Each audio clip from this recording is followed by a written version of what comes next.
Close your eyes for a moment and imagine the entire history of humanity as a grand, unfolding book. We often feel like we are living in the final chapters, witnessing the peak of technology, the climax of politics, and the end of nature. But what if I told you we are actually living on the very first page of the very first chapter? According to philosopher William MacAskill, in his masterpiece, What We Owe the Future, humanity is still a toddler. We are in our earliest infancy. If we don't destroy ourselves, our descendants could live for millions of years, inhabiting thousands of worlds and experiencing levels of happiness and discovery we can't even dream of. But here is the haunting truth. Because we are at the beginning, we have a terrifying level of influence. The decisions we make today regarding AI, biotechnology, and our moral values are like carving paths into molten glass. Very soon, that glass will cool and harden, locking in a trajectory that could last for an eternity. We are the ancient ancestors of the future, and right now, the fate of trillions of unborn lives rests squarely on our shoulders. Are we acting like responsible guardians, or are we reckless children playing with fire in a wooden house? In today's episode, we aren't just summarizing a book. We are shifting our vision from the next few years to the next few million years. We are learning how to become good ancestors.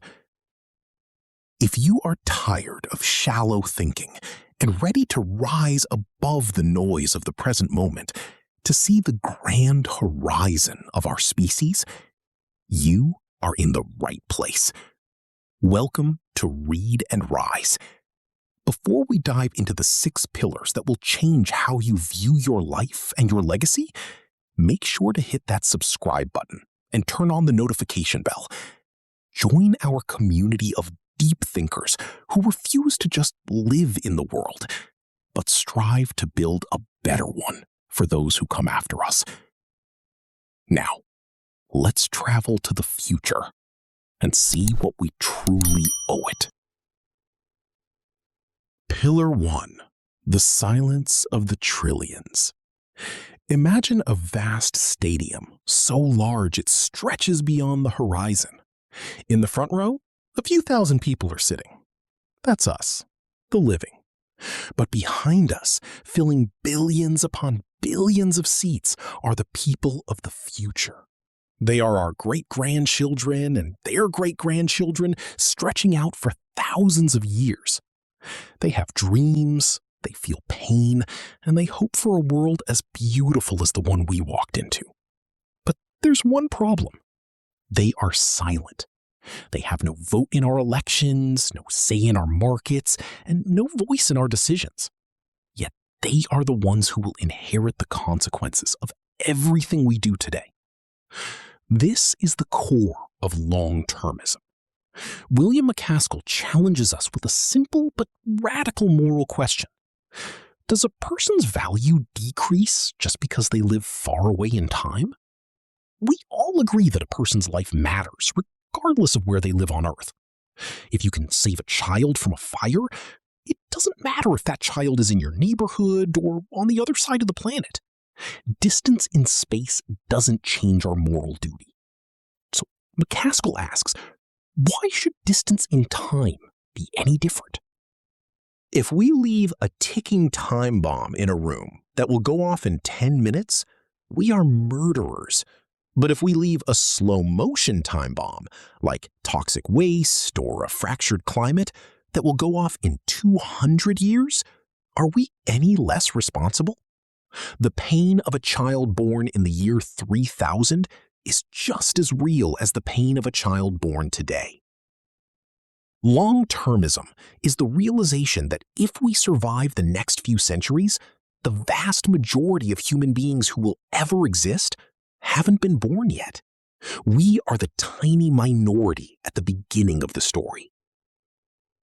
To rise as a thinker means to stop being a prisoner of the present.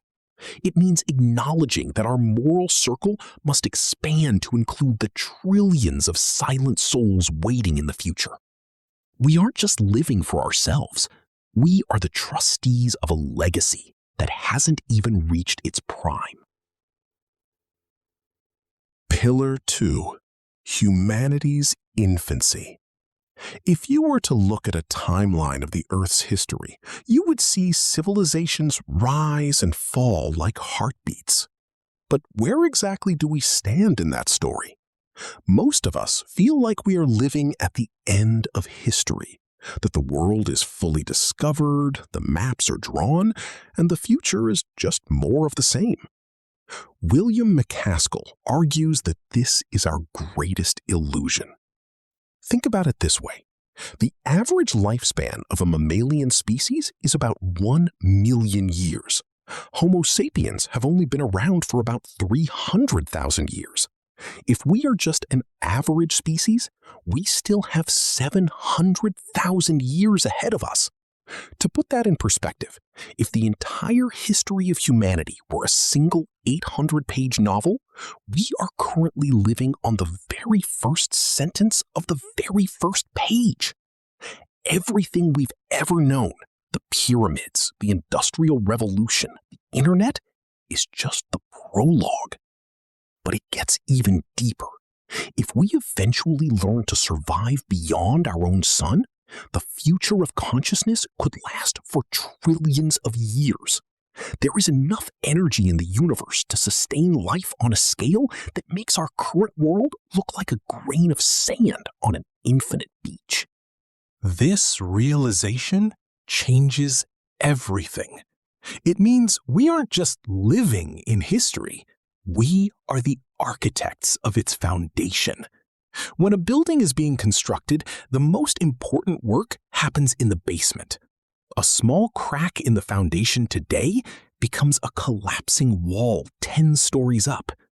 Because we are so early in the human story, our flaws, our biases, and our technological mistakes could be amplified across millions of years. We are the ancients.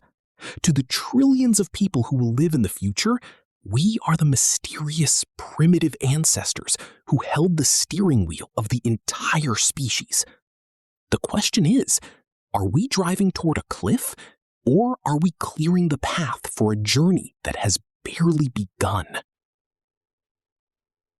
Pillar 3. The Molten Glass. Imagine a glassblower at work. In the heat of the furnace, the glass is glowing, liquid, and incredibly easy to shape. You can turn it into a masterpiece or a jagged mess with just a slight touch. But once that glass cools down, it hardens.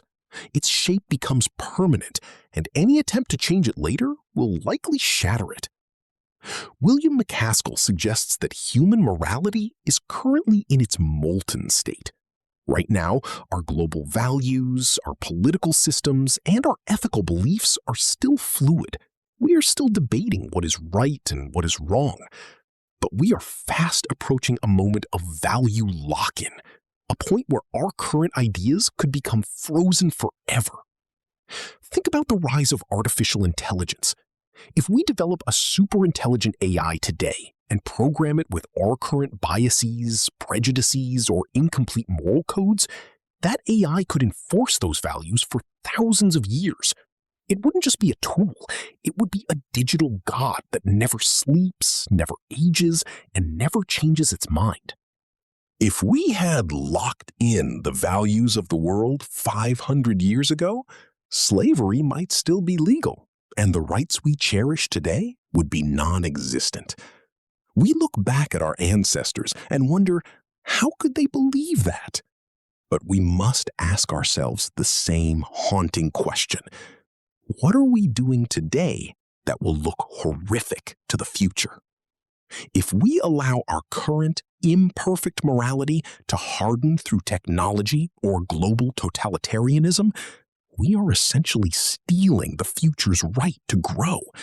we are trapping trillions of people in the cage of our own 21st century ignorance. Our duty isn't just to pass on our values, it's to ensure that the glass stays molten for as long as possible. We must protect the future's ability to be better than us. To rise in this context means having the humility to realize we don't have all the answers, and the courage to keep the door open for those who will. Pillar 4. The Precipice. We are currently living through what philosophers call the hinge of history. For the first time in 4 billion years of life on Earth, a single species has developed the power to permanently destroy its own future. We have reached a level of technological maturity that our moral maturity hasn't yet caught up with. William MacAskill warns us that we are walking along a narrow mountain ridge. On either side is a sheer drop into the abyss of existential risk. When we think of the end of the world, we often think of natural disasters, asteroids or supervolcanoes. But the data shows that the greatest threats to our survival are no longer natural. They are human-made. We are now capable of creating engineered pandemics, pathogens designed in labs that could be far more lethal than anything nature ever produced. We are building artificial general intelligence that, if misaligned with human survival, could end our story in the blink of an eye. But why is an existential risk so much worse than any other catastrophe? MacAskill explains it through the lens of total loss. If a war kills 90% of the population, it is a tragedy beyond words. But as long as the remaining 10% can rebuild, the future still exists.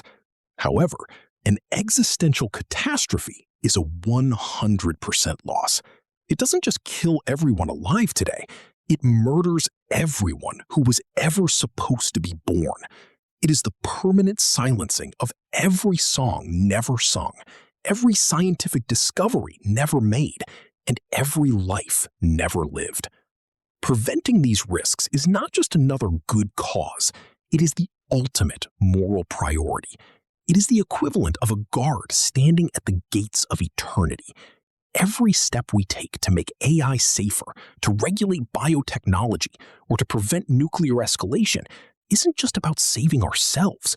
It's about protecting the entire light of consciousness from going out forever. In this era, our greatest challenge is to survive our own ingenuity. We are holding a loaded gun, and we must learn how to put the safety catch on before we accidentally end a story that has only just begun. Pillar 5. The Great Stagnation. Most people think that the greatest threat to the future is too much progress, too much technology, too much industry, too much change. But MacAskill presents a counterintuitive and terrifying alternative. What if we stop growing? Imagine a world where innovation grinds to a halt, a world where we stop discovering new medicines, stop solving the energy crisis, and stop advancing our moral understanding. This is the Great Stagnation.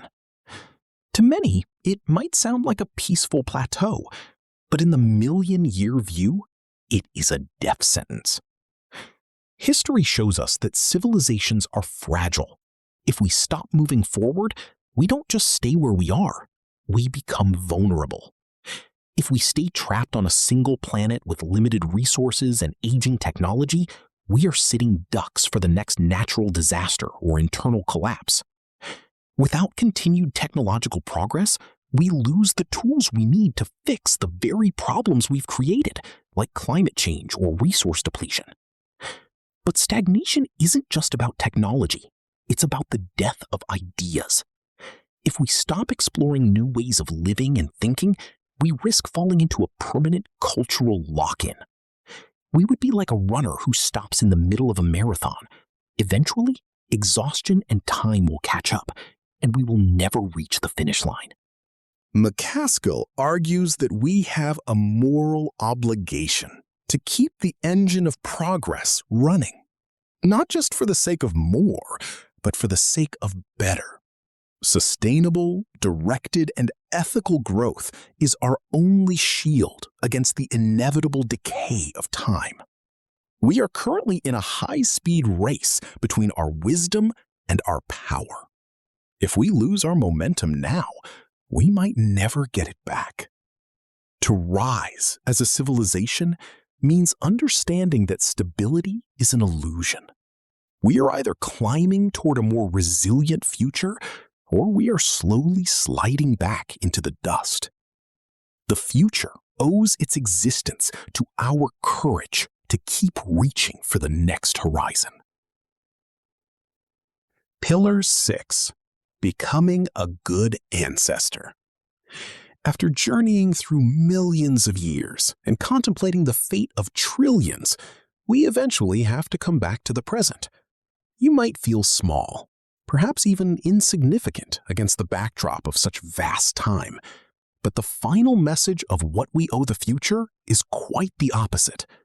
Your life is one of the most consequential in history because of when you are living it.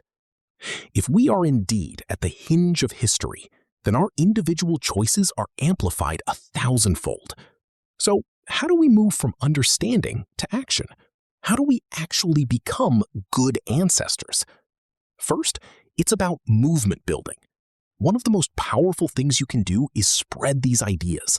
When we change the cultural conversation from next year to next century, we influence the people who build our laws and our technologies.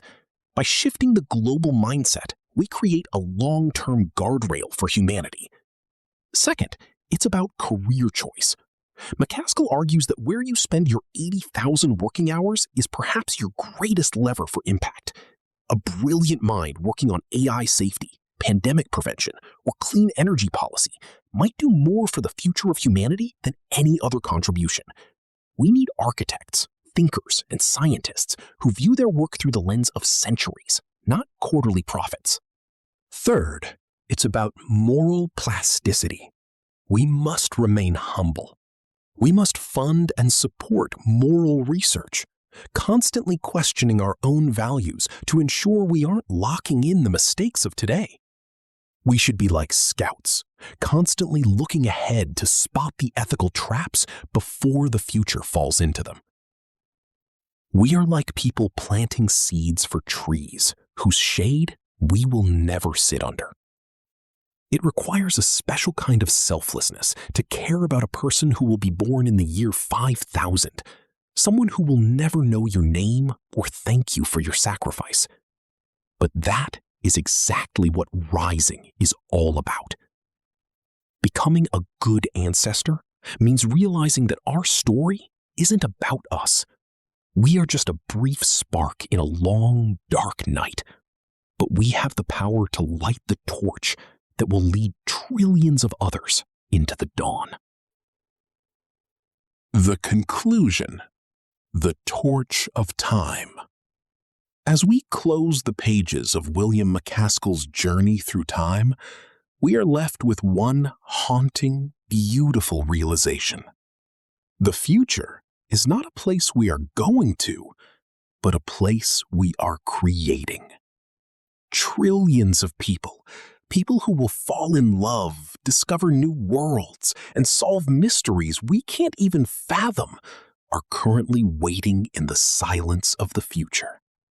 They are the vast majority of the human story, and their existence depends entirely on the wisdom of the tiny minority living today. We are the gatekeepers. We are the ones who decide whether the light of consciousness continues to burn brightly across the stars or flickers off in the darkness of our own mistakes. Living for the long term isn't about ignoring the present. It's about giving our lives a deeper meaning.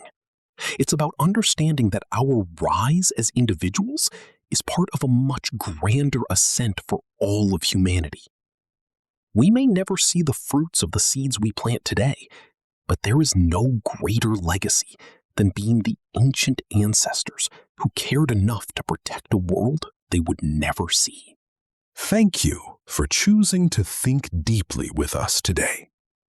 If this message resonated with you, let it be the start of a new way of living. Subscribe to Read and Rise to continue exploring the ideas that shape our world and beyond. Share this video to help expand our collective moral circle.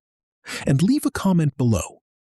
If you could be remembered for one thing by someone living 1,000 years from now, what would it be? You are the architect of the future. Build it with courage. Build it with love. And most importantly, keep rising. See you in the next chapter.